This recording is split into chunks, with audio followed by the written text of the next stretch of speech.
Bonjour à tout le monde. On va lire Vesiata Dishmaya, Parashat Kitetse la milchama lo yuvecha, untano Hashem elokecha beyadecha veshavita shivyo. Quand tu vas sortir en guerre sur tes ennemis, d'accord, quand tu vas te battre contre tes ennemis, untano Hashem elokecha, Kadosh Baruch Hu va te les donner. Beyadecha, dans tes mains, veshavita shivyo, et tu vas même pouvoir faire une capture. Après le sens simple, qui t'était la milchama al-oivecha, c'est quand tu vas te battre contre tes ennemis, mais il y a marqué al-oivecha. Al-oivecha, ça veut dire sur tes ennemis. Ça veut dire qu'Akadosh Baruch Hu nous promet qu'on va être sur nos ennemis. Alors, dans le sens simple, que le oyev ici, c'est l'ennemi qui veut détruire le judaïsme, d'accord, détruire le peuple juif. Alors, on nous promet qu'à la fin, on sera toujours sur nos ennemis. Les Romains, ils sont plus là. Les Grecs, ils sont plus là. Et nous, on est là. Donc, on est sur nos ennemis.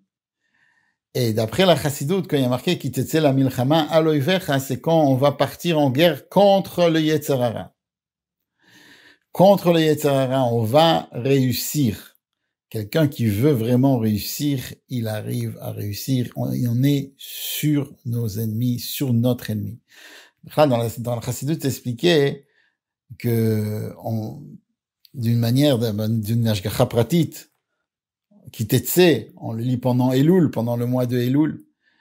Et le moment où on se bat contre notre ennemi, que chacun a d'entre nous, donc contre notre Yetzer Hara, contre nos mauvais penchants, c'est pendant la tfila. Pendant la tfila, on est en guerre. Pourquoi on est en guerre? Parce que notre mauvais penchant, il dit, c'est pas le moment de prier. C'est quoi prier? Prier, ça veut dire de reconnaître qu'Akadosh Baruch Hu est là, de reconnaître qu'Akadosh Baruch Hu, il nous écoute, il se trouve au-dessus de nous, et on peut lui dire même, attends, on connecte avec lui, on a une connexion avec Akadosh Baruch Hu. Le Yetzer Hara, il peut pas supporter ça. Lui, il veut, nous, on est là, notre corps, de dire que Akadosh Baruch Hu, il est là, il nous écoute, il se trouve au-dessus de nous, il écoute notre prière. Nous, qu'on est là d'un coup, même le Yetzer Hara, il peut prendre une forme de dire, mais qui on est, on est une poussière. Non, le Yetzer Hara, il est très fort. Quand il faut, on est une poussière, et quand il faut, on est très élevé.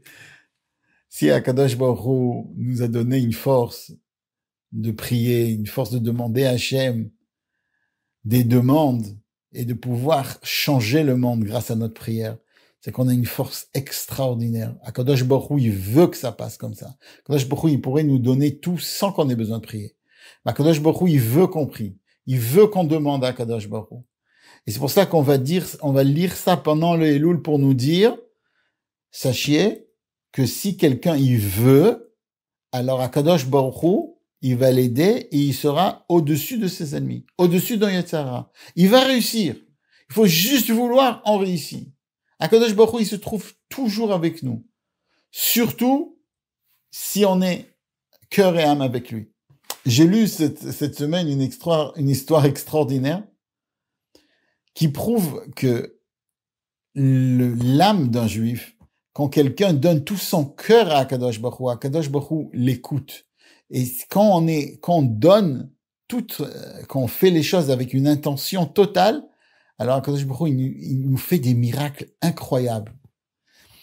J'ai eu une histoire où c'est un cours qui a été donné justement il y a pas longtemps à Tel Aviv. Et c'est quelqu'un qui s'est rapproché, si on peut dire. Un juif, il est toujours proche du judaïsme. Mais il a renforcé son rapprochement au judaïsme et il a voulu faire un cours avec ses amis qui ont pas appris c'est quoi le judaïsme, qui ont pas appris c'est quoi Akadosh Baruch Hu. Et il a amené une pastèque et il savait pas quelle bénédiction on doit faire quand on mange une pastèque. Il y en a un qui a dit une pastèque, peut-être il faut faire dessus boré péri haetz parce que c'est un fruit. C'est un bon fruit, c'est un gros fruit. L'autre, il a dit non, ça grandit, ça pousse à côté de la terre, on fait boré péri adama. Et il y avait un troisième, un monsieur d'un certain âge, et il a dit, moi, je vous dis, Si vous faites Shakol Yam Bidvaro, sur la pastèque, ça va marcher. Il n'y a pas de problème, ça va marcher. Alors, ils l'ont regardé tous. Il me dit, toi, d'où tu sais qu'est-ce qu'on fait comme bracha sur une pastèque? Toi, tu as grandi dans un kibbutz. Un kibbutz, c'est un endroit où les gens qui ont grandi là-bas, ceux qui ont fondé les kibbutzim au début, ils pensaient que si on va oublier le judaïsme, alors les non-juifs, ils vont nous oublier. Ils avaient des théories comme ça un petit peu bizarres.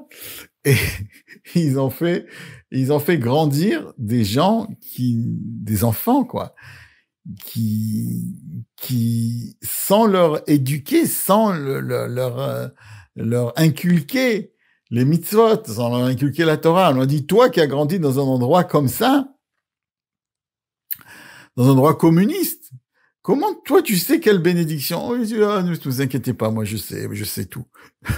Comment tu sais?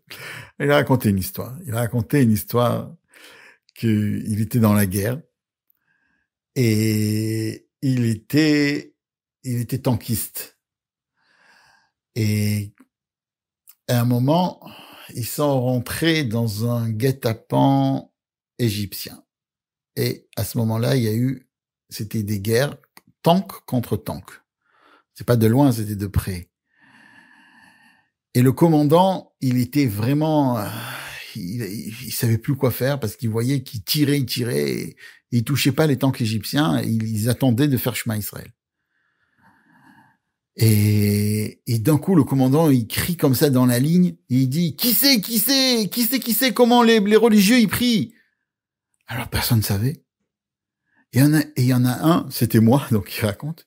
J'ai dit, je sais que il s'est rappelé comme ça que quand il allait voir son grand-père, à chaque fois, il lui disait, si tu veux boire du jus de fruits, du jus d'orange, il faut que tu fasses une bénédiction chez Akol et Abidvaro. Alors, il a crié comme ça dans la ligne, il a dit à son commandant, les religieux, quand ils prient à Akadosh Baruch Hu, ils ont une prière très qualite, quelque chose qu'on peut se rappeler très vite et très court. Il faut faire Baruch Ata Hashem Elokeinu Melech Haolam She'akol Nהיה Bidvaro. C'était la seule chose qu'il savait du judaïsme, ce que son grand-père lui avait appris. Le commandant, il entend ça, il prend un obus, il met dans le canon, et il dit Baruch Ata Hashem She'akol Nהיה Bidvaro.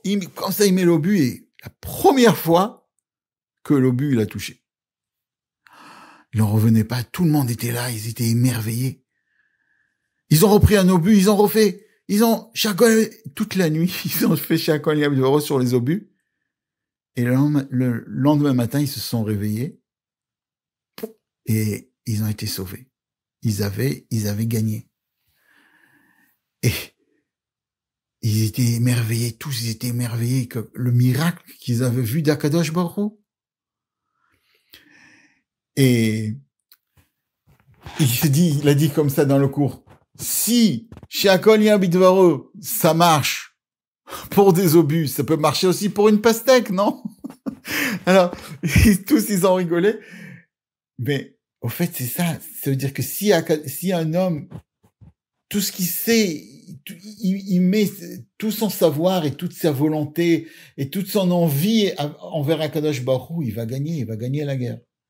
Il faut juste être intègre, donner, c'est un petit peu la même histoire avec le Baal Shem Tov et le Kukuriku, que le Baal Shem Tov, il sentait qu'il y avait quelque chose de très très dur, et il n'arrivait pas à annuler le décret, et il y avait un homme simple qui a dit, au même moment qu'il priait d'un autre côté, il dit, Akadosh Baruch Hu, je sais rien faire, la seule chose que je sais faire, c'est Kukuriku. Il a fait Kukuriku, et quand il a crié comme ça, le décret a été annulé. Alors c'est sûr que si nous, on va essayer de répéter ça, de faire des Kukuriku ou des fausses brachot, alors c'est sûr que ça sera pas bien, parce que on connaît les halachot, on sait qu'est-ce qu'il faut faire. Mais le point, il est que même nous, si on est intègre avec Akadosh Baruch Hu, on n'a aucun orgueil et on s'annule devant Akadosh Baruch Hu, fait une fila de tout notre cœur, on va pouvoir être sur nos ennemis, à l'oivera, et on va gagner la guerre. Et Bezrat Hashem, on va avoir une ktiva v'chatima tova. Paracha, on va parler d'énormément de sujets. Avoir le temps de parler de tout ce qu'on parle dans notre paracha, parce qu'il y a vraiment beaucoup de sujets. On va parler du mariage. On va parler du divorce. On va parler du fait qu'on doit rendre un objet que notre prochain a perdu. On va nous dire de payer à son employé à temps.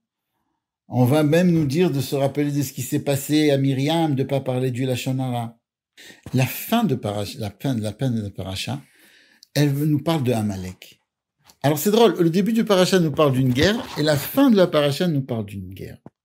Qui c'est cet Amalek? Qu'est-ce qu'il vient faire cet Amalek? Cet Amalek vient nous refroidir. Alors, je sais pas si vous savez, mais Amalek, on dit Machot imche et zecher Amalek. Il y en a qui le lisent avec Ségol, et il y en a qui le lisent avec Tséré. D'accord? Il y en a qui disent, chez les Ashkénazes, il y a une différence comment on lit Zecher ou Zecher. C'est deux manières différentes. Et comme on ne sait pas comment le lire Zecher ou Zecher, alors on le lit deux fois. On dit, le Minhag Ashkénaz, il est de lire Machot imche et zecher Amalek et Zecher Amalek, ou Zecher, ça dépend si on le lit dans Parashat Zachor, ou ça dépend si on le lit dans la Paracha. En tout cas, on va le lire de deux manières. Zecher et Zecher. Amalek, il a deux buts. Amalek, qui lui, donc, est un descendant, si on veut, de Avram, puisque Amalek, c'est un descendant de Esav, c'est un descendant donc de Yitzhak et d'Avram. Lui, il refroidit. Il a deux buts, Amalek. D'abord, de refroidir. Dans le pasuk, Asher korcha bader. T'as refroidi dans le chemin. Alors, il y a deux manières d'expliquer le mot korcha. Le mot korcha, mitam, kar, krirut. Donc, on pourrait dire que ça a rapport avec le mot zecher, d'accord? Avec le tséré, qui représente la krirut, et le mot korcha, qui voudrait dire mikré, un cas. Ça veut dire l'hasard. C'est pas quelque chose qui a été fait exprès, c'était un hasard. L'explication korcha, ça veut dire krirut. Il a refroidi. C'était le premier qui a refroidi. Jusqu'à présent, tout le monde avait peur de commencer avec le peuple juif. Le premier qui s'est battu avec le peuple juif, c'était Amalek. Le Midrash, il dit que c'est comme s'il y avait quelque chose de bouillant que tout le monde avait peur de toucher. Et lui, il est venu, il a touché. Après, tout le monde s'est dit, ah bon, si lui il touche, tout le monde peut le faire. Donc, en fait, il a refroidi. Et de nos jours, Amalek, c'est ça aussi. C'est quelqu'un qui va nous refroidir. Il va nous dire, mais non, tu as vu un miracle? C'est pas très important. Pourquoi tu veux aller à la choule et tu fais ça avec ferveur? Tu es obligé d'aller à la choule, alors tu y vas, mais bon, il faut pas faire la chose avec joie, il faut pas faire la chose avec simcha. Ça, c'est Amalek, celui qui nous refroidit. Et Krirut, ça s'écrit avec un tséré. Kerirut, c'est avec un tséré. Et donc, si on veut zecher avec un tséré, ça serait parce que l'Amalek, il est mekarer. Il nous refroidit l'homme. Chaque fois qu'il fait des choses, il lui dit, tu sais quoi, tu veux faire des mitzvot, il n'y a pas de problème. Fais ça fais ce que tu dois faire, mais qui c'est qui a dit que tu dois être enthousiasmé quand tu fais une mitzvah? Ça, c'est une sorte d'Amalek, on doit se battre. Alors, bien sûr, d'une manière générale, celui qui est pas enthousiasmé d'une mitzvah, d'un coup, quand il va avoir quelque chose de matériel, alors là, quand il va recevoir la voiture avec la clim et les fauteuils en cuir, d'accord? Ah, là, il va mettre tout il va mettre toute sa simcha, toute sa joie. On dit à l'homme, non. Tu dois être attaché à Kadosh Baruch Hu, tu dois te battre contre Amalek. Là où tu dois te mettre la vraie simcha, c'est quand tu vas voir ton fils qui étudie la Torah, quand tu vois tes enfants qui disent des psukim, quand ils sont attachés à Kadosh Baruch Hu. Ça, c'est la vraie joie. Là, tu dois mettre l'enthousiasme. Et des fois, Amalek, il arrive pas. Il voit qu'on est très content, qu'on est très joyeux, et qu'on fait chaque fois qu'on fait une mitzvah, on fait une séouda, on fait une fête, il dit, je suis obligé de faire quelque chose. Alors, qu'est-ce qu'il dit aux Juifs? Ça, c'est Amalek Zecher avec Tsegol. Il lui dit, non, Korcha, Mikré, c'est le hasard. Et puis même, il peut prendre dans le deuxième explication de Korcha, le premier. Il peut lui dire, tu sais quoi, tu veux dire que c'est pas le hasard, que c'était un miracle? Ouais, mais qu'est-ce que c'est pour Akadosh Baruch Hu de faire un miracle? C'est rien du tout. Et au lieu de se renforcer, au lieu d'être émerveillé par le miracle énorme qu'il vient de voir, il dit non, c'est le hasard, c'est venu d'une manière, d'une manière comme ça, d'une manière euh, euh, euh, naturelle, tout à fait naturelle. Cette semaine, j'ai entendu une histoire d'un monsieur qui était en Russie qui s'appelle, j'ai pas entendu de lui parce que je pense pas qu'il est avec nous maintenant, mais j'ai entendu de quelqu'un qui l'a entendu de lui-même. Un monsieur qui était en Russie, qui était dans les goulags, et devant lui, il y avait un monsieur il a vu qu'il allait tomber. Et les Russes, à cette époque, celui qui tombait, ça veut dire qu'il avait plus de force, il le tuait. Et quand il a vu ça, il a dit à un monsieur qui tombe comme ça, on peut pas le laisser, ça a l'air d'une bonne personne, ça a l'air de quelqu'un de bien, de correct. Il a aidé. Il a sauvé, même qui s'est mis un petit peu en danger, lui, en faisant ça. Il a aidé. Il a raconté que 3 ans, 4 ans après, ce monsieur-là, il s'est rappelé de ce que ce juif-là lui avait fait, de ce que ce Gourovitch lui avait fait. Et lui, il est monté de grade. Non seulement il est monté de grade. Et quand il est monté de grade, il est devenu chef des prisonniers. Et il appelait Gourevitch, il lui a dit, voilà, je me rappelle de ce que tu m'as fait, je te donne un billet de train, monte dans le premier train et pars le plus loin que tu peux. Je me rappelle ce que tu m'as fait, je me rappelle que tu m'as sauvé ma vie, et je veux te sauver ta vie à toi, je sais que on peut pas rester ici en vie. Il est monté dans le train, il a roulé des jours et des jours et des jours et des jours et des jours. Quand il a terminé, il a regardé, il a dit, aujourd'hui, ça doit être Shabbat, qu'est-ce que je fais? Il savait même pas du côté, il est parti du côté nord, du côté sud.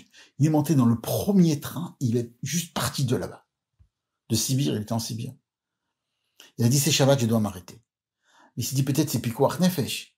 C'est Pikuach Nefesh, j'ai pas le droit de m'arrêter. Il me dit, non, je suis déjà assez loin. Il a décidé, il s'arrête. Il s'est arrêté à la première station, il descend, il sait même pas où il était. Il regarde de tous les côtés, et il voit un juif religieux. Il s'est dit, quoi? Où je suis? Il lui demande, tu sais où je suis? Alors, oui, tu es à Tashkent. Tashkent, c'est là où il y a énormément de juifs qui sont partis pour se réfugier des communistes. Et Ashgacha Pratit miraculeuse, sa femme et ses enfants, ils étaient partis avec tous les juifs à Tashkent. Et il a pu retrouver sa femme et ses enfants. Dans un cas comme ça, on voit le miracle. Mais Amalek, il a une force tellement grande que même dans des miracles comme ça, il te dit non, ça s'est passé, c'est le hasard. Et c'est ça qu'on doit se battre. On doit mettre toute notre mimout, toute notre intégrité vers Akadosh Baruch Hu. Lui dire Akadosh Baruch Hu, tu es notre Père, on t'aime, tu es avec nous. Et avec la tmimout, avec le chibour, le sentiment qu'Akadosh Baruch Hu, il est avec nous à chaque moment, on peut se battre contre cet Amalek et gagner la guerre et réussir à être à l'oivera sur nos ennemis. Bimera biyameinu avec le Mashiach Tzidkenu tekef u'mi'ad mamash.